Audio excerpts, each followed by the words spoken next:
Fala, guerreiros! Na aula de hoje falaremos sobre a Índia antiga. A Índia hoje é um dos países mais populosos do mundo e sua origem está aí com os povos dravidianos. Esses povos aí habitavam pacificamente essa região até a chegada dos chamados arianos. Os arianos vão entrar em conflito com os dravidianos e deste conflito aí entre dravidianos e arianos surge o que nós chamamos de povo hindu. O povo hindu vai dar as bases para a civilização indiana. O povo hindu era politeísta, ou seja, adorava vários deuses, e suas tradições orais vão dar origem aí aos chamados Vedas, que são os seus livros sagrados. Eram 4 os Vedas que representavam aí a história da criação e do desenvolvimento dos deuses. Dentre os deuses, os 3 mais importantes eram chamados de Trimurti.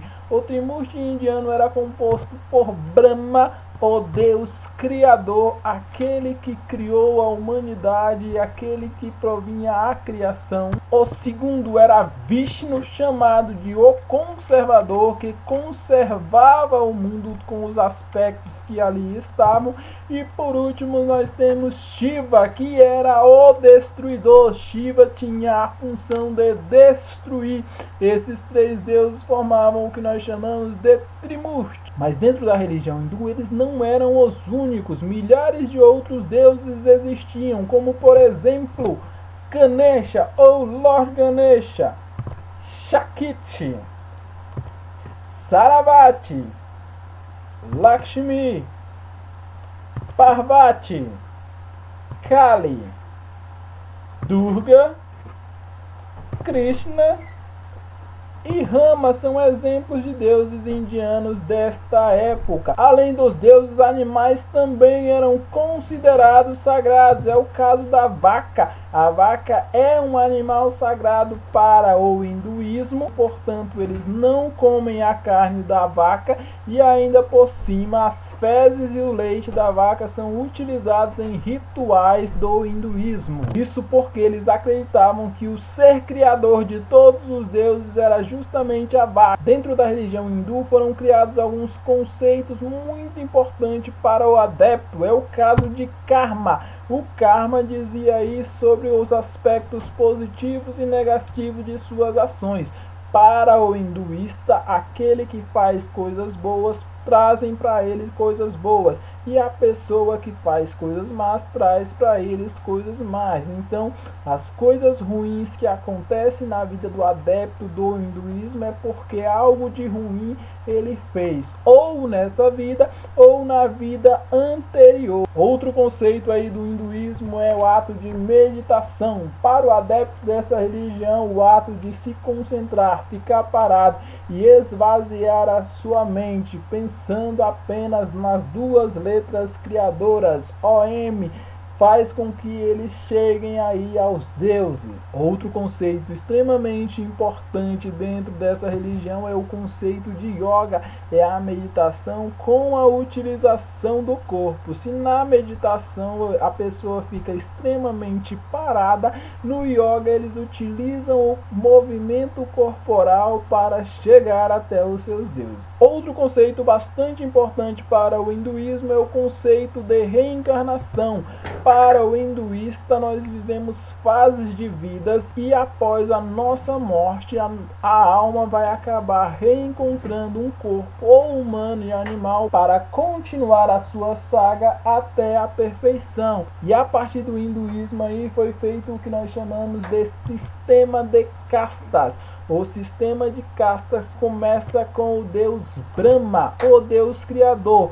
Para o hinduísta, o deus Brahma criou a humanidade, cada um com sua função. Então eles deveriam cumprir a sua função até os fins dos tempos. Então cada classe social deveria viver a sua vida e casar com pessoas da mesma classe social. A primeira classe social, a mais abastada, a mais rica, é chamada de Brahmani. O Brahmani é o sacerdote, o sábio. E por isso ele foi criado da cabeça do deus Brahma, justamente por se colocar como um sábio. Dos braços do deus Brahma nasce o que eles chamam de Kshatriyas, que são os guerreiros, os fortes, aqueles que precisam da fortaleza do deus para lutar. Das pernas do deus Brahma surgem os Vaixas, que são os comerciantes, que precisam andar de um lado para o outro. Então surgiram aí, foram criados das pernas do deus Brahma. E dos pés do deus Brahma surgiram os Sudras, que são os trabalhadores braçais, aqueles que estão no último posto aí do sistema de casta. Com o tempo foram surgindo várias outras castas, mas as principais são essas que estão aí. E por último, uma que nem é sugerida como casta, mas que também faz parte, são chamados os Dalits, ou os impuros, aqueles que, segundo a tradição religiosa, nasceram da poeira do deus Brahma. Então nem do deus eles nasceram, eles são impuros porque nascem justamente daquilo que é impuro do deus. Então os Dalits são rejeitados da sociedade indiana, eles vivem à margem da sociedade, pegam os piores empregos e não podem se relacionar com outras castas. Até mesmo a sombra de um Dalit é considerada impura. Nessa sociedade indiana, os Dalits, que também eram chamados de párias, tinham várias proibições. Por exemplo, os Dalits não podiam beber água da fonte límpida, os Dalits não podiam tocar em pessoas de outras castas, eles não podiam entrar no templo para fazer adorações aos deuses,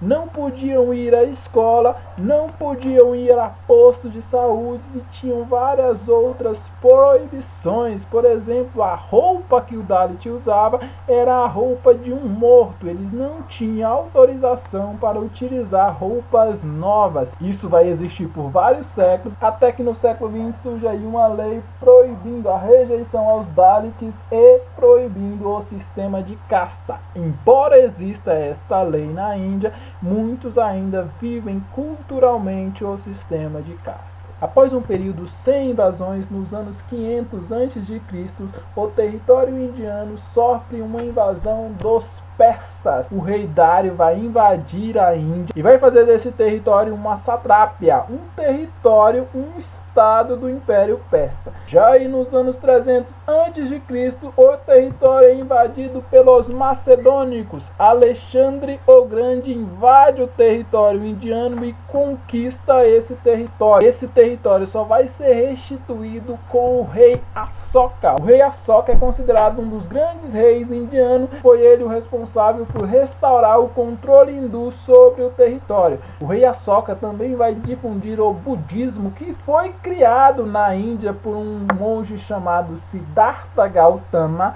O rei Asoka, baseado no budismo, aí vai ter um reinado de caridade e de muitas obras e ações sociais, principalmente voltada aí para os Dalits, que sofriam muita rejeição. Tanto é que muitos Dalits acabam se convertendo ao budismo, rejeitando aí o hinduísmo. Essa foi a nossa aula de hoje. Valeu!